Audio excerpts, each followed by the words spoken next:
I tell people that you should not file more than one claim every 10 years, and you really should not file more than 3 claims in your entire lifetime. There's no sense because there is an underwriting department. The underwriting department of the insurance company determines risk. And the higher risk you are, the more you're going to have to pay on your monthly payments or your yearly payments or however you pay your insurance.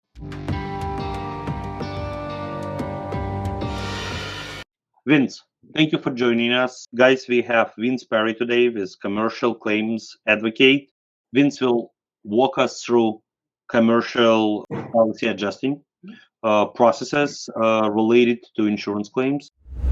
So my name is Vince Perri. Online on social media, I'm known as a Commercial Claims Advocate. I'm a licensed certified public adjuster in the state of Florida, Texas, and California. I've been a public adjuster now for about 14 years. Before I was a public adjuster, I worked for almost 2 years with State Farm Insurance as an auto claims adjuster, working their property damage department.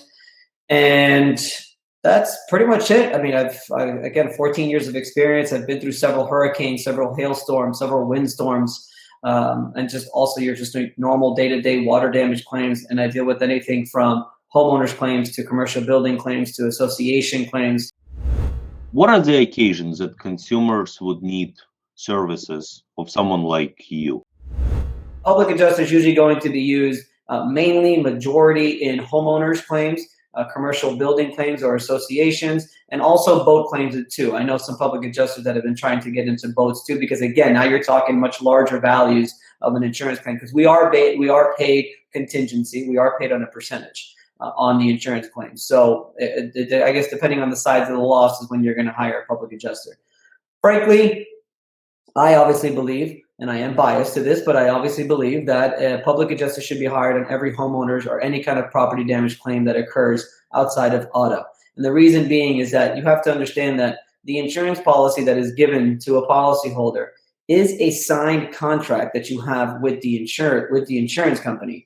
It's a one-way contract, which basically means that you're not allowed to change anything in that contract. Once you sign off on it, you have to abide by everything that is in that contract. And there are a list of duties that the insured, which is the homeowner, the policyholder, have to abide by before even notifying the insurance company. You have to make sure that you mitigate your damages by drying everything out. You have to document the evidence before the claim is filed. You have to get all the necessary repairs done. You have to notify the insurance company within 48 to 72 hours.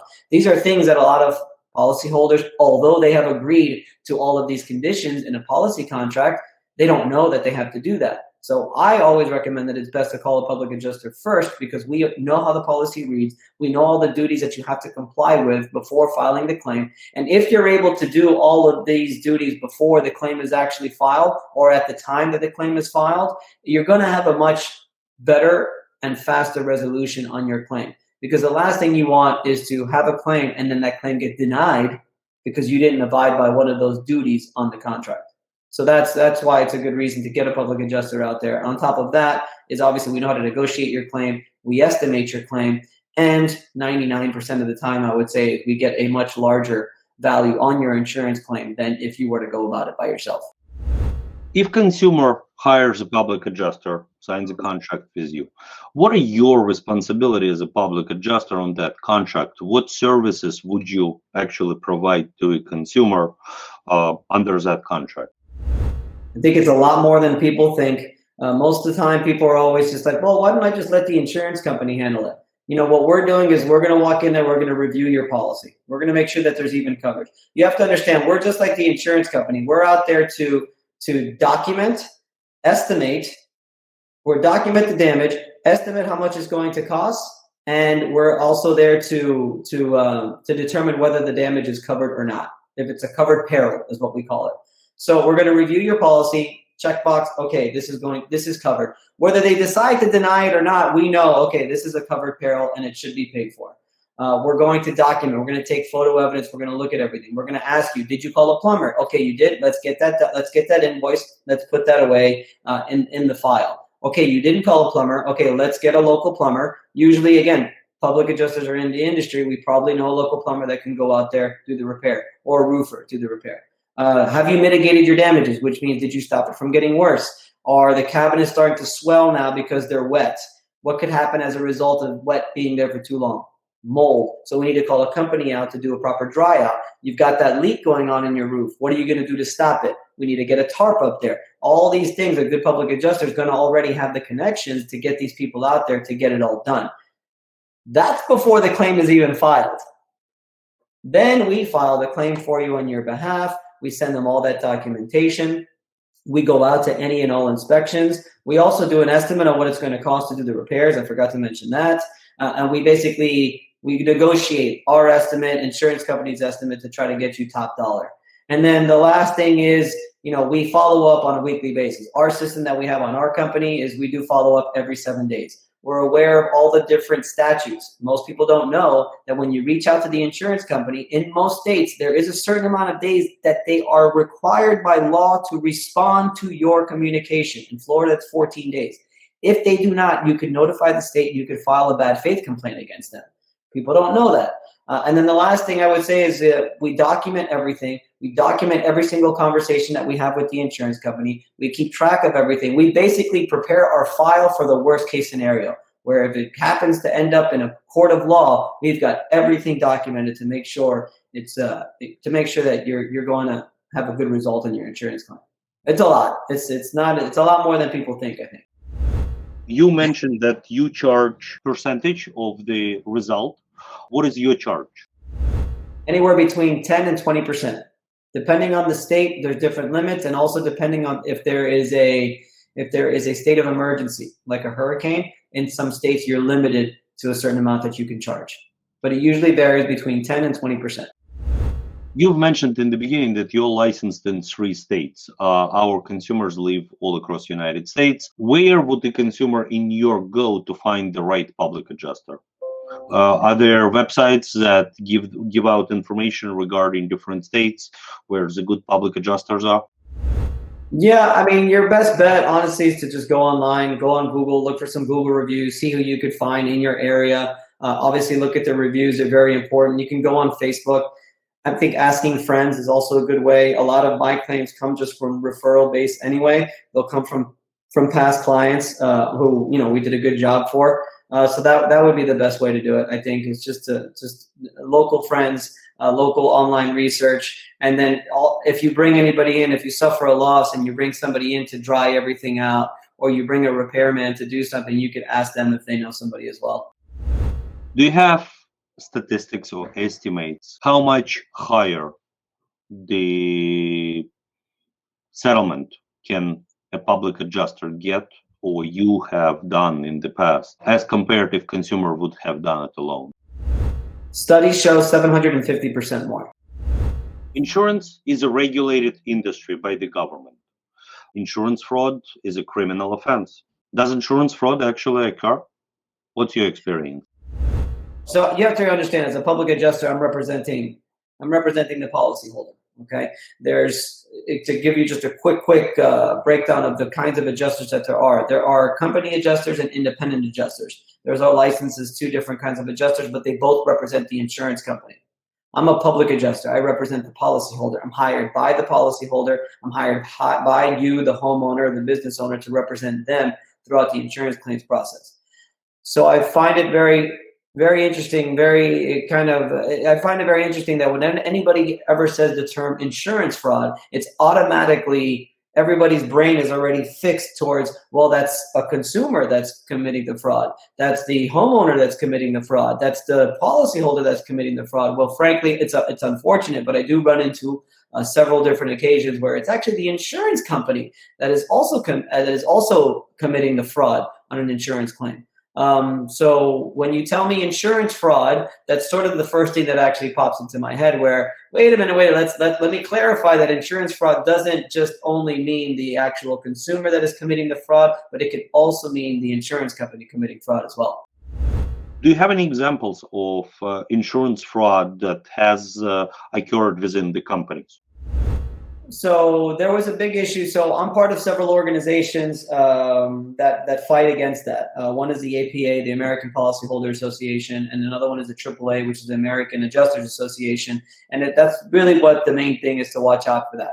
And in regards to for example, the APA started after Hurricane Sally hit the Northeast, hit the New Jersey area.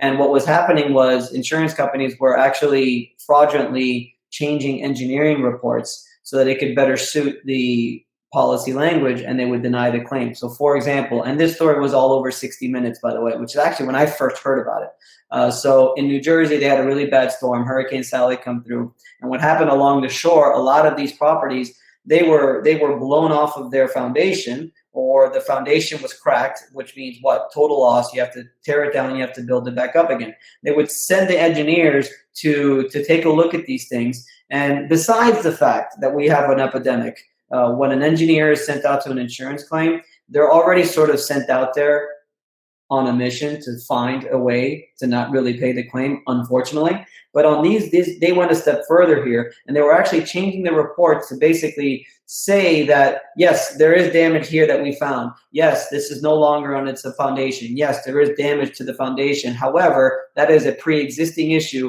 and was not as a result of this storm. That is an issue that is wear and tear and has been happening long term, as opposed to it being as a result of this storm.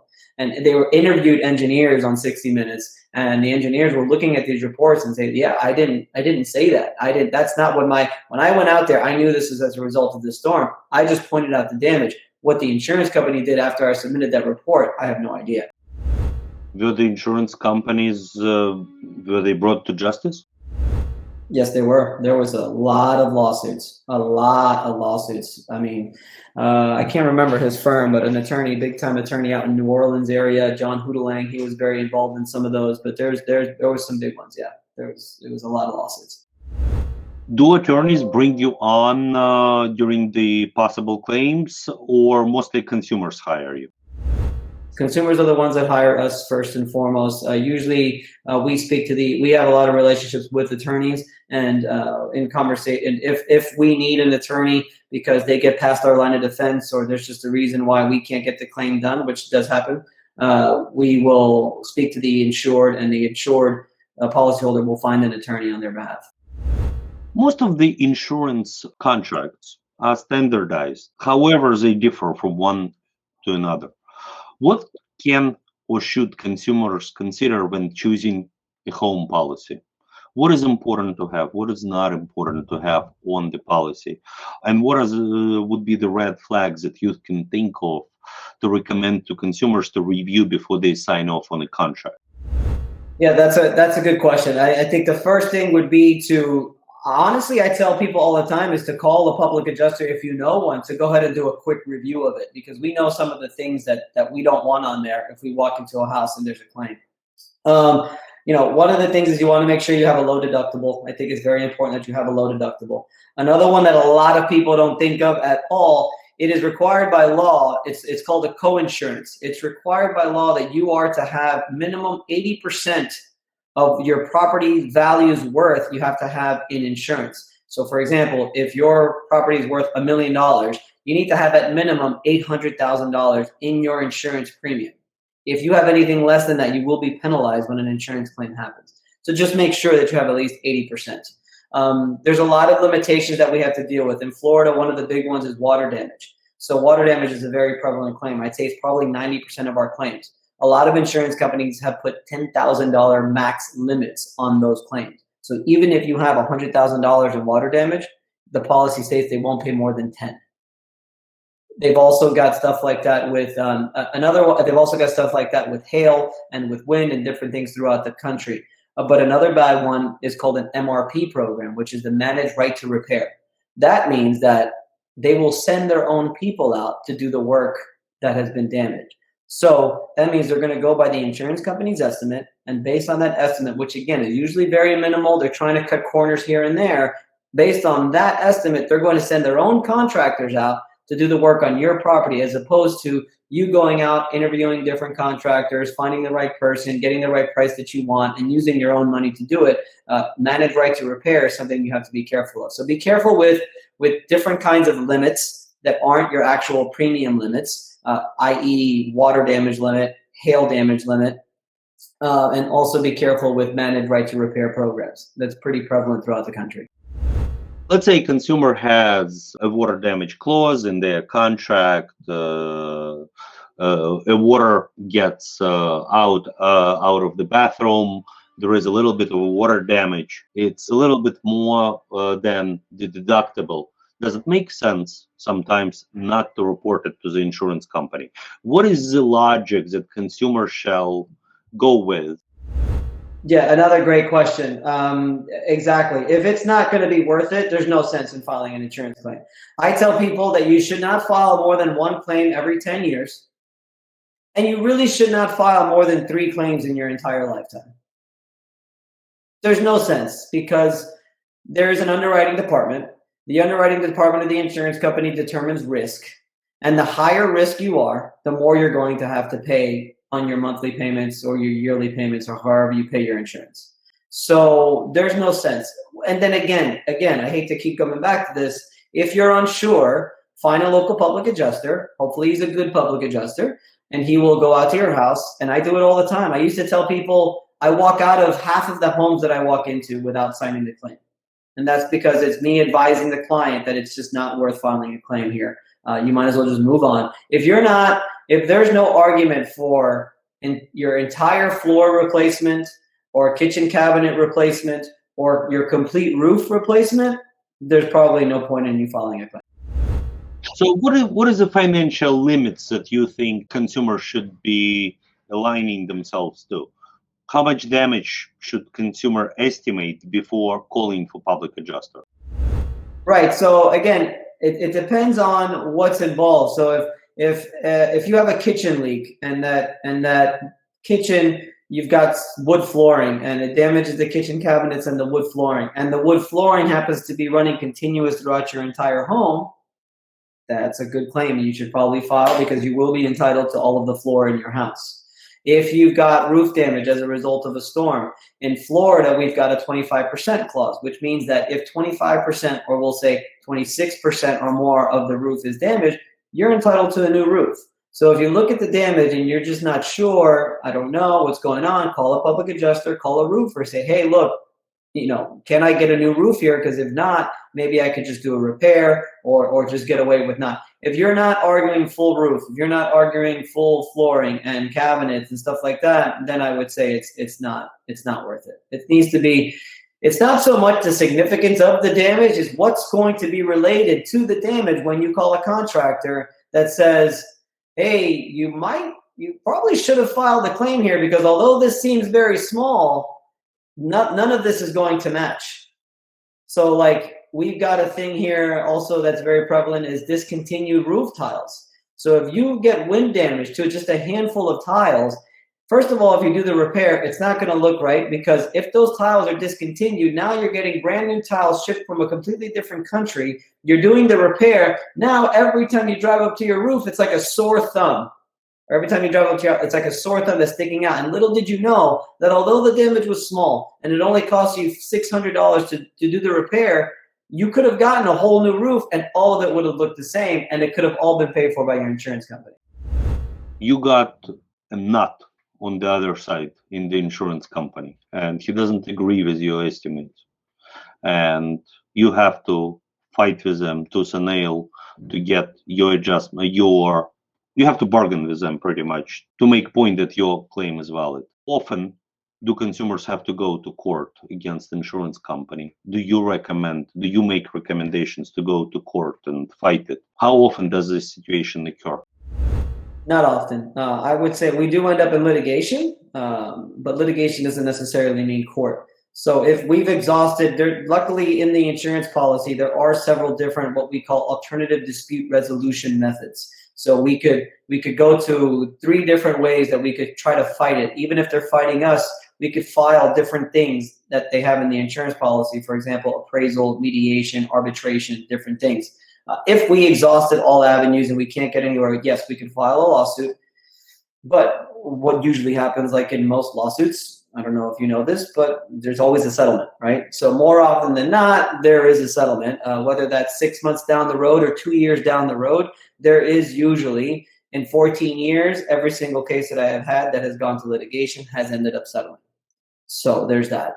But as far as going to court, I'm not saying it's never happened before. I've had colleagues that have had to go to court before. But if you're asking how often does it happen, I'd say almost never. I think it's probably like 97 or 98% of claims avoid going to court and end up settling out of court. You are running your own YouTube show. Who is your YouTube show directed to? Who is the customers of your YouTube programs? Right now, it's public adjusters. What we're doing is educating public adjusters throughout the country. I figured after about 10 or 11 years of doing this, I felt like I had enough knowledge in this industry that I could pass that on to a lot of other public adjusters. I was lucky enough to have a great mentor in the last company I was working for many, many years. And I felt like it would be only right for me to sort of pass that on and do what I can to other public adjusters around the country, because there is a need for it. There's a lot of firms out there that, although they're great public adjusting firms, they're just not good at passing that education on to their newbies and the new people coming on. And when you look online to try to find resources for new public adjusters trying to just get a step ahead, get ahead of the game and get some extra knowledge, it's few and far between. And I felt like not only is it a way of giving back, but I did also see that there was a need for it. And hopefully we're trying to fulfill that need. Your organization, how big is it? Are you working alone, or you actually have other adjusters working for you? So the social media persona that I've got, and also the education, that's the commercial claims advocate. With that, we basically educate a lot of public adjusters and policyholders through videos, through courses, through all kinds of stuff. My public adjusting company is Elite Resolutions. So if anyone from this podcast calls me because they want to file a claim and they want to hire me, they would be hiring me under Elite Resolutions. That's my public adjusting firm. Yes, we are licensed in 3 states. We have 2 adjusters in Miami. We're growing right now. We're in the process of growing, but we do have 2 public adjusters that are working currently in Miami. We are looking for somebody in Texas, and we're almost pulling the trigger on somebody in California. So we're trying to grow in that way. Our organization in total, we do have I do have 2 assistants that works on my claims and my administrative. I have 1 person who does all the marketing, and then we've got 2 other ones actually that work on some of the videos and some of the advertising and stuff like that. What would be important for consumers to know about your expertise? Whenever I see a storm coming, I try to get pretty heavy on social media and telling people how to prepare. I think it's wise. I know everybody never thinks it's going to happen to them, but just keep track of your insurance policy. You never know. A lot of times there's changes made to your insurance policy that you're not made aware of. And I mean, I don't completely blame the agent. Obviously, they've got a lot of clients, and these are usually changes that just happen across the board. So just keep track of your insurance policy to make sure there's no sudden changes that you're not sure about. Take photos of your home whenever you can. Just even if you're just taking a photo of your kid, I don't know, try to get a photo of your house. Because the last thing you want is, if you have to file a claim in the future, you don't want the insurance company to say that damage is pre-existing. You want, obviously, hey, no, it's not. This is the first time it's there. I would try to, make friends with a local public adjuster. We're all over the country. And honest to God, we do a lot of public adjuster meetups. Where we get together, we get public adjusters to come together because, for some reason in the past, it's public adjusters sort of battling it out with each other to try to find more clients. But the fact of the matter is we have a constant battle with the insurance company. And the more public adjusters are getting together, the better. And the reason why I say that is that since we started doing these meetups across the country, our public adjuster meetups are outstanding. I mean, the energy when we bring like-minded people together, I'm sure you could just see, I'm sure in your industry is the same way. It's cool. Like, I could talk to my wife about my job. I could talk to you about my job, but it's not the same as when I'm talking to another public adjuster. It's like, we've got our war stories. We've got our things. And what I want to get at is that we're really, really nice guys, because you have to understand that as public adjusters, we're not getting paid a salary. We're getting paid strictly commission. And our main purpose as a public adjuster, our number 1 purpose is to take care of the policyholder. My wife calls me Robin Hood. It's like stealing from the rich and giving to the poor. that's what we're trying to do. We're trying to help the little person who's going up against a multi-billion-dollar industry. You see the State Farm commercials that they're paying millions of dollars in the Super Bowl. They've got all the experts. They've got all the money. They've got all the experience, and they're coming at you, and you don't even know what's on your insurance policy. It's just very wise to just call a public adjuster. It does not cost you anything to just, hey, take a look at my policy. Hey, take a look at this, what's going on in my house. What do you think? And I could almost guarantee you that 9 times out of 10, the public adjuster is going to give you his honest opinion. He's going to tell you what he thinks, because he knows that if he does you right, you're going to keep his number. You're going to call him. You're going to refer him to somebody else, because that's what our business is all about. But our number one priority is the policyholder. Although we take a percentage, I'm telling you, it's going to pay for itself. Vince, thank you very much. Thank you, Mike. I really appreciate it. Thank you for having me on.